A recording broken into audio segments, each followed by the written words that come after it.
আচ্ছা, আপনার সমস্ত গুরুত্বপূর্ণ নথি ধরুন ড্রাইভিং লাইসেন্স, আধার কার্ড, প্যান কার্ড কিংবা গাড়ির রেজিস্ট্রেশন সার্টিফিকেট এগুলো কি আপনি সবসময় সঙ্গে নিয়ে ঘোরেন? কিন্তু জানেন তো, এতে কিন্তু এগুলো হারিয়ে যাওয়ার একটা ভয় থাকে। আর এখানেই কাজে আসে ডিজি লকার, বা স্পষ্ট করে বললে ভারতের ডিজিটাল লকার। আপনার আধার কার্ড, ড্রাইভিং লাইসেন্স বা প্যান কার্ড কিংবা গাড়ির রেজিস্ট্রেশন সার্টিফিকেট সমস্ত জরুরি নথি এখানে কিন্তু ডিজিটালি রাখা যায়। ফলে মানি ব্যাগ বা অন্য কোথাও বা কোনো ঝুঁকিপূর্ণ জায়গায় আপনার কোনো নথি রাখার কোনো প্রয়োজন নেই। আর এই ডিজি লকার সম্পর্কে আজকের লেটস ডিসকাসে আপনাকে জানাবো আমি সুপ্রিয়া।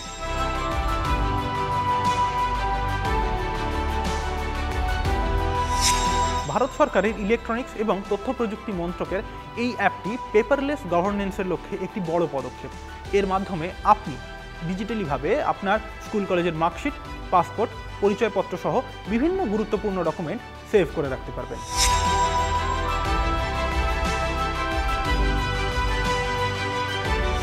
ডিজি লকার জরুরি কেন? কারণ এর অ্যাক্সেস দেশের যে কোনো জায়গা থেকে যে কোনো সময় এই ডকুমেন্টগুলো দেখতে এবং শেয়ার করতে পারবেন। আধার নাম্বারের সঙ্গে যুক্ত এটি একটি সুরক্ষিত ক্লাউড স্টোরেজ। রেজিস্ট্রার অফিস, আয়কর দপ্তর বা সিবিএসই বোর্ডের মতো সরকারি কর্তৃপক্ষ সরাসরি এই ডকুমেন্টগুলো ইস্যু করে। তাই এর আইনি বৈধতা নিয়ে কোনো প্রশ্ন তোলার জায়গা নেই। এর বৈধতা আসল নথির সমান।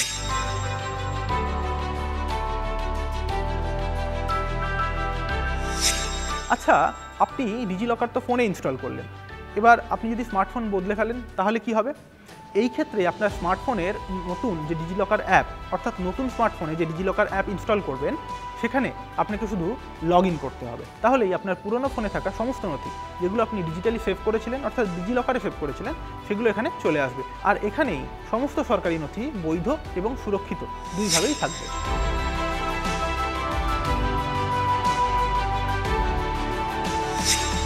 আপনি জানেন ডিজি লকার থেকে আপনি ডাউনলোড করতে পারবেন আধারও। তাহলে প্রথমে আপনাকে ডিজি লকার অ্যাপ ইনস্টল করতে হবে, তারপর সেখানে রেজিস্টার করতে হবে, আপনার মোবাইল নাম্বার এবং আধার নাম্বার দিয়ে অ্যাকাউন্ট তৈরি করতে হবে। তারপর লগ ইন করার সময় হোম স্ক্রিনে আধার অপশানে গিয়ে ক্লিক করুন। তারপর আধার সংযুক্ত যে নাম্বার, যে ওটিপি আসবে সেই নাম্বার দিয়ে ভেরিফাই করুন।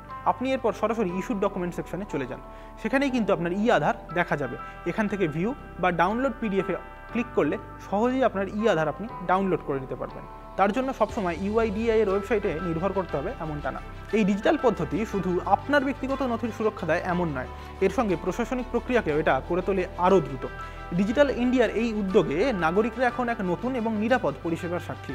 আর এই ধরনের আরও ভিডিও যদি আপনি দেখতে চান তাহলে নজর রাখুন TV9 ডিজিটালে।